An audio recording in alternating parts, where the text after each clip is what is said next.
اعوذ باللہ من الشیطان الرجیم بسم اللہ الرحمن الرحیم السلام علیکم۔ آج کل ہر ایک انسان فرسٹریٹڈ ہے، چھوٹے بچے سے لے کر بڑے بوڑھے جوان تمام تر اسی چیز کا شکار ہیں۔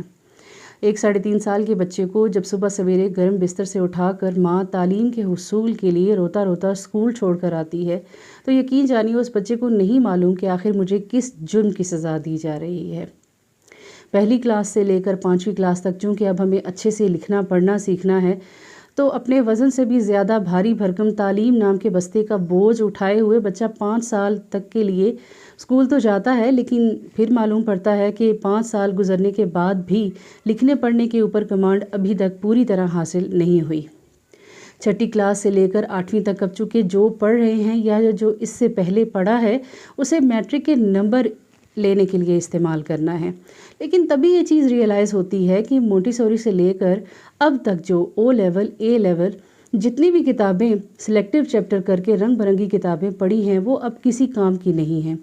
اب تو 9ویں 10ویں میں جا کر وہی تمام تر پنڈی بورڈ فیڈرل بورڈ کی تمام تر SLO بیس کتابیں وداؤٹ اسکپنگ اینی چیپٹر سب کی سب یاد کرنی ہیں۔ اب آ جاتی ہے 9ویں اور 10ویں، یعنی اب چل پڑی ہے صحیح نمبر گیم۔ تو ہمارے والدین کے مطابق یعنی اچھے نمبر یعنی اچھے کالج میں داخلہ، اچھے کالج میں داخلہ یعنی کسی اچھی یونیورسٹی میں داخلہ، کسی اچھی یونیورسٹی میں یعنی اچھا کیریئر، اور پھر اچھا کیریئر یعنی اچھی نوکری، اور پھر اچھے کسی خاندان میں شادی۔ شاعروں کی ٹھرکی شاعری پڑھنے کے بعد ہماری نوجوان نسل اب کسی اور چیز کے لیے پریپیئر ہو نہ ہو، لیکن لیلا مجنوں بننے کے لیے یہ لوگ فلی پریپیئرڈ ہیں۔ تعلیم کے نام پر بیجا اخراجات، گرین ڈے، بلو ڈے، یلو ڈے، ناچ گانا اور نہ جانے کون کون سے دن منانے کے بعد میرے خیال میں یہ تمام تر چیزیں نہ صرف وقت بلکہ پیسے دونوں کا ضیاع ہیں۔ یہی وجہ ہے کہ آج 20-22 سال کے نوجوان لڑکے اور لڑکی کے کانسیپٹ ہی کلیئر نہیں ہوتے کہ جو تعلیم ہم نے حاصل کی، جو کچھ ابھی تک ہم نے پڑھا، وہ آخر کہاں اور کس مقصد کے لیے استعمال ہونا ہے۔ اللہ بخشے میرے سسر کو، وہ اکثر یہ بات کہا کرتے تھے کہ انہوں نے پوری دنیا کی تقریباً سیر کی اور بہت سی زبانیں بھی جانتے تھے، تو اکثر کہا کرتے تھے کہ میں اتنی دنیا گھوما لیکن آج تک مجھ سے کسی نے غالب کا شعر یا پھر A+B کا ہول اسکوائر کا فارمولا کسی نے نہیں پوچھا۔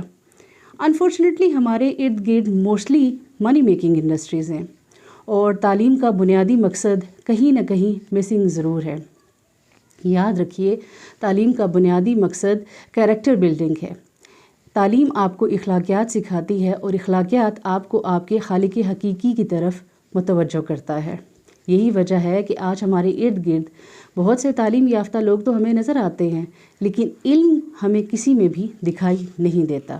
سو the moral of the story is کہ والدین کے دباؤ، اساتذہ کے رنگ برنگے اور تنگ رویوں سے نکلنے والا اور حالات کے دباؤ سہنے کے بعد یہ نوجوان آگے چل کر اپنے ہی جیسی ایک اور نسل کو پروان چڑھائے گا جو کہ اس سے بھی زیادہ ذہنی پستی، مایوسی، انزائٹی اور ڈپریشن کا شکار ہوگی۔ تو اب ضرورت اس بات کی ہے کہ والدین اپنے ارد گرد بنے ہوئے اس جعلی خول سے باہر آ کر تھوڑے ریئلسٹک ہو کر سوچیں، اپنے بچے کو خود انکریج کرے، خود اپریشیٹ کرے، نہ کہ اس کے لیے مشکل حالات پیدا کرے۔ یاد رکھیے، والدین سے بڑھ کر ایک بچے کو کوئی بھی اپریشیٹ نہیں کر سکتا۔ آج کل کا زمانہ اگر آپ باہر نکلیں تو لوگ بہت زیادہ کروئل ہیں، تو اس زمانے میں اپنے بچے کو خود سپورٹ کیجیے، خود اعتمادی دیجیے۔ تو یہ ذمہ داری آپ خود لیجیے۔ والدین کو چاہیے کہ یہ تمام ذمہ داریاں وہ اپنے ذمہ لیں۔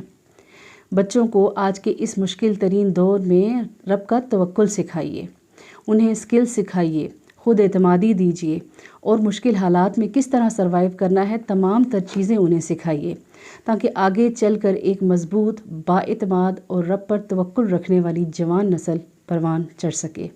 میں امید کرتی ہوں کہ میری یہ ویڈیو آج آپ کو پسند آئے گی۔ بہت جلد ملاقات ہوگی ایک نئے ٹاپک کے ساتھ، تب تک کے لیے اجازت دیجیے۔ اللہ حافظ۔